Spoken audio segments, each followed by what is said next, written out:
اس ذات سے مایوس ہو رہے ہیں جو کہتا ہے میں وہاں سے راستہ بناؤں گا جہاں آپ اپنی ساری امیدیں ہار رہے ہوں گے۔ میں وہاں ممکن کروں گا جسے آپ ناممکن سمجھ رہے ہوں گے۔ اللہ تعالیٰ خود فرماتے ہیں نہ تو تیرے رب نے تجھے چھوڑا ہے اور نہ وہ بیزار ہوا ہے۔ اگر یوسف علیہ السلام کو بالکل ابتدا میں آزمائش سے نکال لیا گیا ہوتا تو ملک مصر کی کنجیاں آپ کے ہاتھ کیسے آتیں؟ آزمائش کا زیادہ دیر تک رہنا کسی وقت بڑے انعام کا موجب ہو سکتا ہے۔ ہمیشہ اللہ پر بھروسہ رکھیں، جلدی مت کریں، کیونکہ جو رب یوسف کو کنویں سے نکال کر پوری سلطنت کا بادشاہ بنا سکتا ہے، وہ رب آپ کو بھی دنیا کی چھوٹی بڑی مشکلات سے نکال کر بڑے انعامات سے نواز سکتا ہے، کیونکہ تمہارا بھی وہی رب ہے جو یوسف کا ہے۔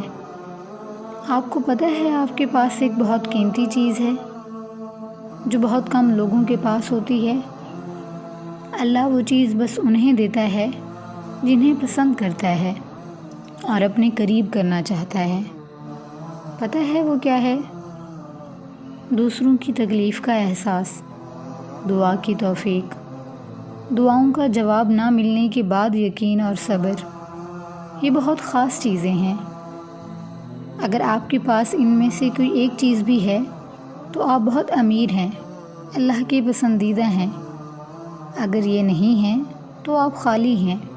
کیوں وسوسے ستا رہے ہیں آپ کو؟ ڈرو نہیں اور غم نہ کرو، یقیناً ہم آپ کو بچانے آ رہے ہیں۔ کیوں خود کو اتنی مشکل میں ڈال رکھا ہے؟ جب آپ کا پروردگار آپ سے کہہ رہا ہے تو پھر بھی خوف ہو جائیں۔ جب اللہ نے کہہ دیا ہے کہ وہ آپ کو بچا لے گا، آپ کو مشکلات سے نکال لے گا، تو کس میں اتنی جرت کہ اس کے راستے میں کھڑا ہو سکے؟ اللہ تعالیٰ کی محبت اتنی خاص ہے کہ اگر انسان جائے نماز پر صرف سر جھکا کر بیٹھا رہے اور کچھ نہ بولے، پھر بھی وہ رب کچھ لمحوں بعد بندے کے دل میں سکون ڈال دیتا ہے۔ یوں لگتا ہے جیسے اللہ نے اس پریشان دل کو سمجھا دیا ہو کہ میرے بندے نا امید مت ہو، میں ہوں نا، سب ٹھیک کر دوں گا۔ راستوں کا خوف چھوڑ کر جب اس کی ذات پر مکمل یقین رکھ کر سفر کا آغاز کیا جاتا ہے تو وہ سب آسان کر دیتا ہے۔ دلوں پہ راج سچائی کرتی ہے، دکھاوے نہیں۔ جہاں بھی رہیں مخلص رہیں۔ کہیں خوف ہے کہ اللہ دیکھ رہا ہے اور کہیں اطمینان ہے کہ اللہ دیکھ رہا ہے۔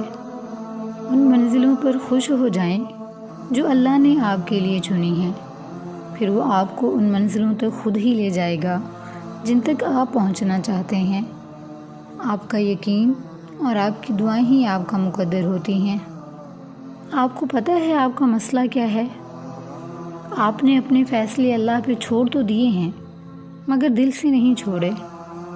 آپ اب بھی چاہتے ہیں کہ کاش فیصلہ وہی ہو جو آپ کی خواہش ہے۔ یہ کیسا اعتبار ہے بھلا؟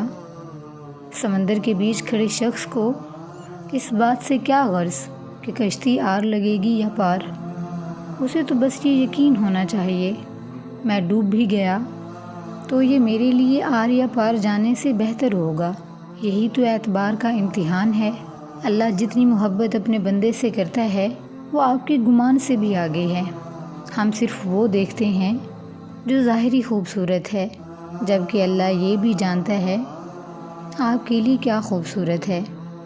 یقین کریں جس دن اس اعتبار پر فیصلہ اللہ پر چھوڑیں گے کہ جو بھی ہوا میرے لیے وہی بہترین ہوگا، اس دن نہ صرف آپ بے چینی سے نکل آئیں گے بلکہ فیصلہ آپ کے یقین سے زیادہ بہترین ہوگا، کیونکہ اللہ ساری دنیا اور لوگوں کے دلوں سمیت ان کی سوچ کے رخ تک بدلنے پر قادر ہے۔